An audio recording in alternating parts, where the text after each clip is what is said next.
നമസ്കാരം, പ്രവാസി മലയാളിയിലേക്ക് സ്വാഗതം. ഇന്നത്തെ പ്രവാസ ലോകത്തെ വാർത്തകൾ ഒറ്റനോട്ടത്തിൽ.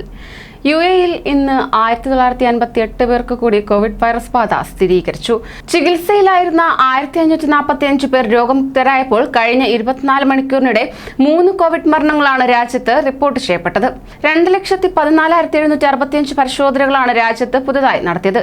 ഇതുവരെയുള്ള കണക്കുകൾ പ്രകാരം UAE-യിൽ ആകെ 4,95,224 പേർക്കാണ് കോവിഡ് വൈറസ് ബാധ സ്ഥിരീകരിച്ചിട്ടുള്ളത്. ഇവരിൽ 4,78,063 പേരും ഇതിനോടകം രോഗമുക്തരായി. 1,550 കോവിഡ് മരണങ്ങളാണ് രാജ്യത്ത് ഇതുവരെ റിപ്പോർട്ട് ചെയ്യപ്പെട്ടിട്ടുള്ളത്. നിലവിൽ 15,611 കോവിഡ് രോഗികൾ UAE-യിലുണ്ടെന്നാണ് ഔദ്യോഗിക കണക്ക്. ബഹ്റൈനിൽ വെള്ളിയാഴ്ച 1,155 പേർക്ക് COVID-19 സ്ഥിരീകരിച്ചു. 1,020 പേർ കൂടി രോഗമുക്തി നേടി. 7 മരണങ്ങളാണ് കോവിഡ് ബാധിച്ച് ഇന്നലെ റിപ്പോർട്ട് ചെയ്തത്. രാജ്യത്ത് കോവിഡ് ബാധിച്ച് മരിച്ചവരുടെ എണ്ണം 581 ആയി. പുതിയതായി റിപ്പോർട്ട് ചെയ്ത കോവിഡ് കേസുകളിൽ 419 പേർ പ്രവാസി തൊഴിലാളികളാണ്. ബഹ്റൈനിൽ ഇതുവരെ 1,62,089 പേർക്ക് കോവിഡ് ബാധിച്ചിട്ടുണ്ട്. 1,50,179 പേരാണ് ആകെ രോഗമുക്തരായത്. നിലവിൽ 11,329 കോവിഡ് രോഗികളാണ് രാജ്യത്തുള്ളത്.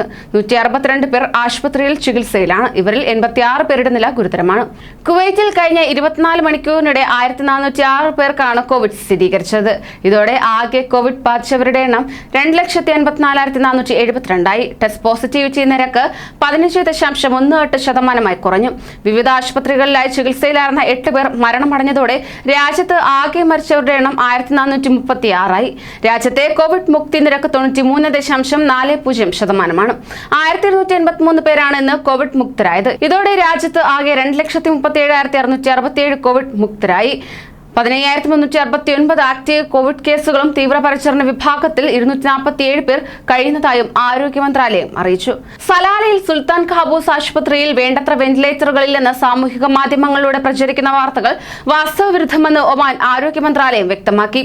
ദോഫാർ ഗവർണറേറ്റിൽ വ്യാപിച്ചിരിക്കുന്ന കോവിഡിനെ നേരിടാൻ ആരോഗ്യ മേഖല പൂർണ്ണമായും സജ്ജമാണെന്നും മന്ത്രാലയ വൃത്തങ്ങൾ സ്ഥിരീകരിച്ചു.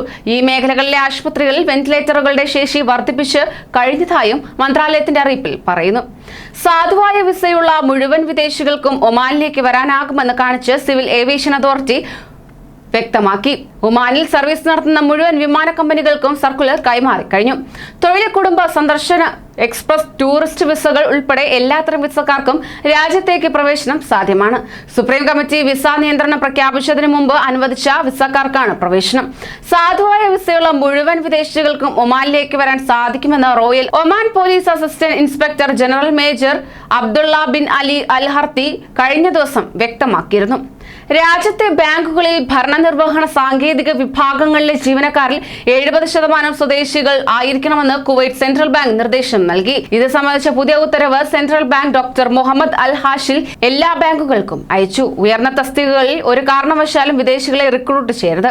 തസ്തികയ്ക്ക് യോജിച്ച സ്വദേശികളില്ലെങ്കിൽ പ്രാപ്തരായ സ്വദേശികൾക്ക് പ്രത്യേക പരിശീലനം നൽകി പദവികളിൽ നിയമിക്കണം. 2022 ലോകകപ്പിനെത്തുന്ന മുഴുവൻ പേർക്കും കോവിഡ് വാക്സിൻ ഉറപ്പാക്കുമെന്ന് ഖത്തർ. കോവിഡ് പശ്ചാത്തലത്തിൽ 2022 ഫുട്ബോൾ ലോകകപ്പിന്റെ സംഘാടനം ഏതുവിധമായിരിക്കുമെന്ന ചർച്ചകൾ കായിക ലോകത്ത് സജീവമാകുന്നതിനിടെയാണ് ഖത്തറിന്റെ പ്രതികരണം. ടൂർണമെന്റിനെത്തുന്ന മുഴുവൻ പേർക്കും കോവിഡ് വാക്സിൻ ലഭ്യമാക്കുമെന്നും കോവിഡ് മുക്ത ലോകകപ്പിന് വേണ്ടിയുള്ള ശ്രമങ്ങൾ നടന്നുവരികയാണെന്നും Qatar ഉപപ്രധാനമന്ത്രിയും വിദേശകാര്യമന്ത്രിയുമായ Muhammad bin Abdulrahman Al Thani വ്യക്തമാക്കി. പുണ്യ റമദാനും കോവിഡ് പ്രതിസന്ധിയും കണക്കിലെടുത്ത് ഫീസുകളിലും പിഴകളിലും ഇളവുകളുമായി UAE-യിലെ വിവിധ എമിറേറ്റുകൾ. അബുദാബിയിലെ ഹോട്ടലുകൾക്ക് ചുമത്തിയിരിക്കുന്ന ടൂറിസം മുനിസിപ്പാലിറ്റി ഫീസുകൾ ഒഴിവാക്കിയതായി സാംസ്കാരിക വിനോദസഞ്ചാര വകുപ്പ് അറിയിച്ചു. ജൂൺ 30 വരെയാണ് ഇളവ് പ്രഖ്യാപിച്ചിരിക്കുന്നത്. അബുദാബി എക്സിക്യൂട്ടീവ് കൗൺസിലാണ് ഇളവ് സംബന്ധിച്ച് തീരുമാനമെടുത്തത്.